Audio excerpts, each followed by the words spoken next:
उठ जाओ। मेरे दिल में इतना खौफ बैठ चुका था कि मामी की आवाज सुनकर भी मैं बिस्तर से न उठी। फिर मेरी कजन उठी और बाहर गई तो मैं फौरन उसके साथ चिपक गई और रोने लग गई, लेकिन कुछ ना कहा। मामू बार बार पूछते रहे कि क्या हुआ, लेकिन मैं सिर्फ यही कहती रही कि मेरे वालिद को बोले वो मुझे घर ले जाए। फिर मेरा भाई सुबह सुबह मुझे लेने आया। मैंने सबको खुदा हाफिज कहा और घर आ गई।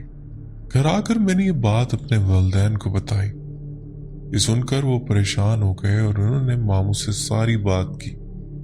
तब पता चला कि उनकी बेटी यानी मेरी कजन, जो मेरी दोस्त भी थी, के पीछे एक जिन लगा हुआ है। वो रोज रात के 3 बजे उसके कमरे का दरवाजा बजाता है। मेरी कजन को उसकी आवाज तक नहीं आती, लेकिन मेरे मामू और मामी को हमेशा सुनाई देती है। वो कई बार अपनी बेटी को अपने पास अपने कमरे में सोने का कहते हैं, लेकिन वो जिद करके हमेशा अकेली अपने कमरे में सोती है। इस सब के पीछे वजह यह थी कि मेरी कजन बहुत खूबसूरत थी और एक रोज शाम के वक्त वो जमीनों की तरफ चली गई, जहां एक जिन उस पर आशिक हो गया और पिछले 2 साल से उसका पीछा कर रहा। मेरी कजन को ये सब याद भी नहीं रहता और कभी कभार वो अजीब हरकतें करना शुरू हो जाती है। इस कहानी को सुनाने का मकसद यही है कि कभी भी अपने बच्चों को अकेला किसी के घर ना छोड़ें। वालिदैन से ज्यादा कोई भी अपने बच्चों को महफूज नहीं रख सकता। इस वाक़े के बाद मैं बहुत बड़े सदमे से गुजरी और मुझे ठीक होने में 6 माह लग गए। आज मेरी उम्र 20 साल है, लेकिन वो खौफ आज भी मेरे दिल में है। अगर आपको मेरी कहानी अच्छी लगी हो तो अपने चैनल पर लाजमी शेयर करिएगा। तो बहुत शुक्रिया, आपने अपनी स्टोरी हमसे शेयर की। बढ़ते हैं एक और स्टोरी की तरफ। अस्सलाम वालेकुम अदनान भाई, कैसे हैं आप? उम्मीद है आप खैरियत से होंगे। मेरा नाम हुमैरा है। मैं आपके साथ अपनी कहानी शेयर करना चाह रही हूँ क्योंकि मरी में हमारे साथ पेश आई थी। मेरा ताल्लुक लाहौर से है और हमारी फैमिली का प्लान बना एक कज़न के साथ इस्लामाबाद जाने का। वहाँ पर एक दरबार है जहाँ पर हम लोगों ने बैत करनी थी।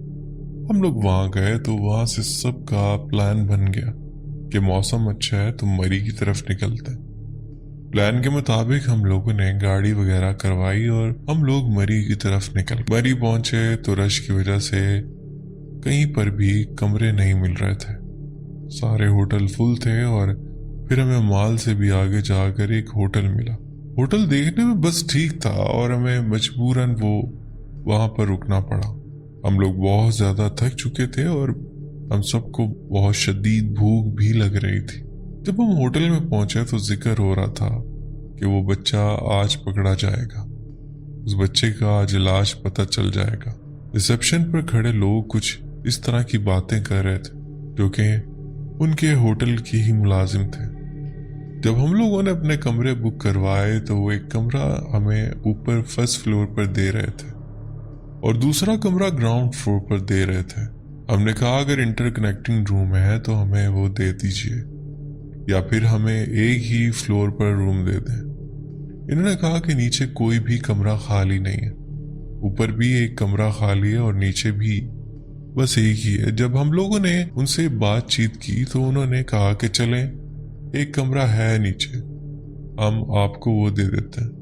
ग्राउंड फ्लोर पर ही दोनों कमरे आमने सामने। हम लोगों ने वहां पर सामान रखा और लंच करने के लिए हम सब माल रोड पर चले गए। तकरीबन 5 बजे का टाइम था जब हम लोग माल रोड पहुंचे।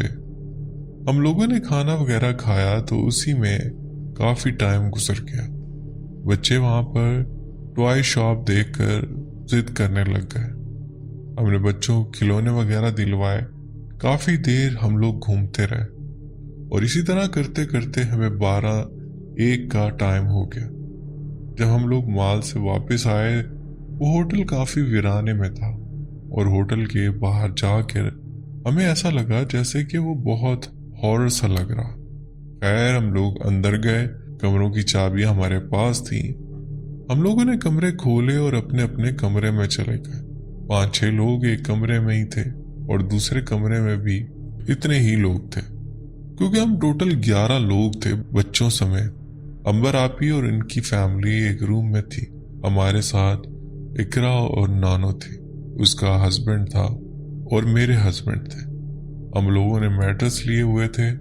हमारा जो मैट्रेस था वो दरवाजे के बिल्कुल पास था। मैं और मेरे हस्बैंड उसी मैट्रेस पर लेट गए। जब सबने लाइट ऑफ करने का कहा तो हमने लाइट ऑफ की। मेरी कजन इकरा जो कि हमारे साथ थी, उसके साथ काफी ज्यादा जिन्नात वाला मामला रह चुका था। उसने थोड़ी देर के बाद मेरी हस्बैंड को मुखातिब किया, फैसल भाई आपसे बात करनी। फैसल भाई आपके पास कोई बच्चा खड़ा है। मैंने तो अपने हस्बैंड से बात करने में मगन थी। मैंने इसकी बात पर इतनी तवज्जो नहीं दी। जब इसने दोबारा कहा कि फैसल भाई लाइट जलाएं, आपके पास कोई बच्चा खड़ा। हमने लाइट जलाई तो वहां पर कोई भी नहीं था।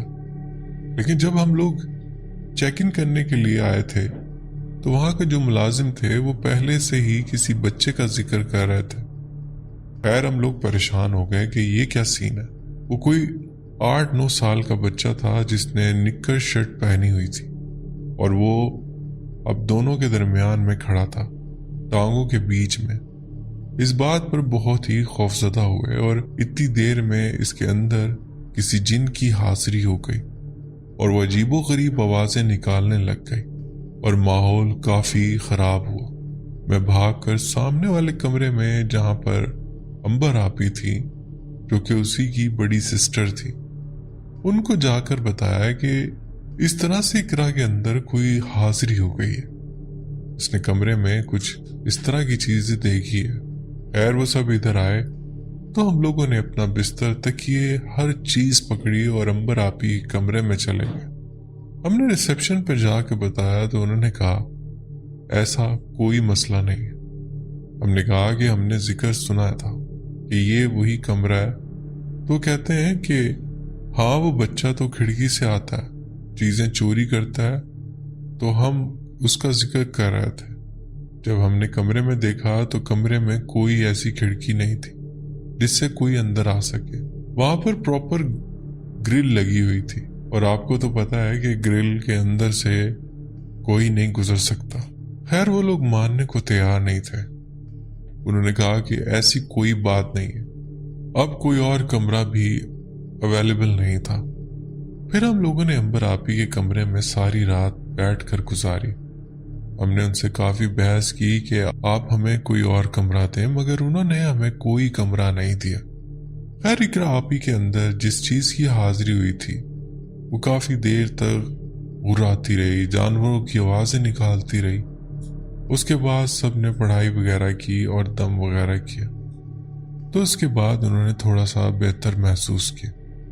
फिर सुबह होते ही हम लोगों ने उस होटल से चेकआउट कर लिया, क्योंकि सारी रात उस होटल में अजीबो गरीब आवाजें आती रही और ऐसा लगता रहा जैसे बाहर बहुत ज्यादा तूफान आया हुआ है। बहुत बारिश, बहुत तूफान। हम लोग बहुत परेशान हो गए कि इतना तूफान, इतनी बारिश है, हम लोग सुबह क्या करेंगे। अगर सुबह हमें कोई और होटल ना मिला तो हम लोग बैठे बैठे कभी सो जाते थे तो कभी जाग जाते थे। खैर जब हम लोग होटल से चेकआउट करके बाहर निकले तो वहां पर कोई बारिश नहीं, रोड बिल्कुल खुश थे। आपको पता होगा कि नॉर्दर्न एरियाज में जब बारिश होती है तो कितना ज्यादा कीचड़ बन जाता है। जो पहाड़ों के ऊपर मिट्टी होती है वो सारा कीचड़ बन जाता है। क्योंकि चेकआउट करने से पहले तक हमें तूफान और बारिश की आवाजें आ रही थी।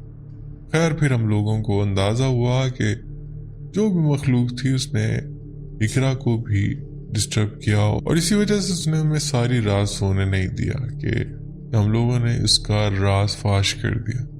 हम लोगों को वो नजर आ गया तो हमारे साथ मरी के अंदर ये एक वाकया हुआ था। मैंने सोचा मैं आपके साथ शेयर करूं, आपको अच्छा लगे तो लाजमी शेयर कीजिएगा। बहुत शुक्रिया, आपने अपनी स्टोरी हमसे शेयर की। पढ़ते हैं एक और स्टोरी की तरफ। मेरा नाम वाजिद है और मेरा ताल्लुक गुलिस्तान जौहर कराची से है।